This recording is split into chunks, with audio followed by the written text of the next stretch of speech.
مسؤولينta xisbiga Kulmiye gobolka Togdheer ayaa maanta xadhiga ka jaray xafiisyo cusub oo xisbiga Kulmiye ka furtay xaafadaha kala duwan ee magaalada Burco. Munaasabada loo sameeyay xadhiga jarka xafiisyada ayaa waxa uu garantiba ka hadlay taageerayaasha furtay xafiisyada waxaana hadaladoodii kamid ahaa. 22aad ee la furo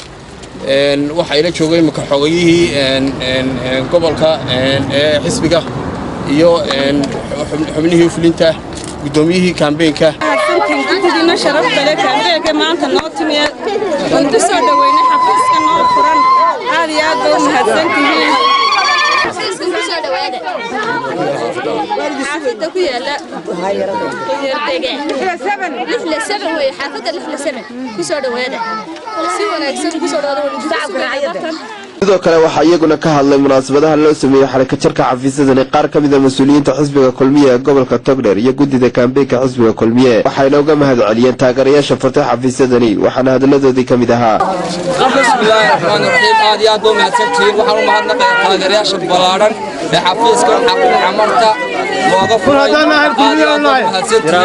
sida u heelantiin xisbiga Kulmiye u heelantiin maalinta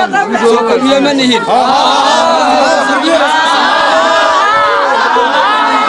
inaanu ilaa shalayta ku jirnay magaalada galbeedkeeda xaafadaha qasabka kiiniyada jarmalka la foolayda waa gurigii 12aad aanu ka furro maanta intii galinkii dambe waa gurigii sharaad aan xadhiga ka jirro ee xaafada jarmalka instituutka waxaanu leenahay dadka leh Kulmiye dhinac qura ayuu taageero ku leeyahay gobolka ama magaalada Burco war Kulmiye afarta gooysood ee magaalada Burco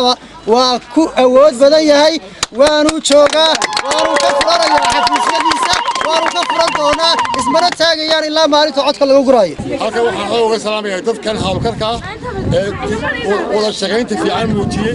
ee diyaar gareeyay guryahan ee codkooda cadeeyay inay siinayaan codka Kulmiye inay dhisayaan musharaxa Musaab biyaha cabdi waxaan leeyahay waa maasantiin waxaynu maalinta codka halkana waa ka shaqeeyay qaayeen gurigan xaafadda jarmalka ee siiga ay dadka shaqeeyay hanoolaadaan ويلا حسن سليمان أيلا BNTV عالمي Somali News مقالة برعو.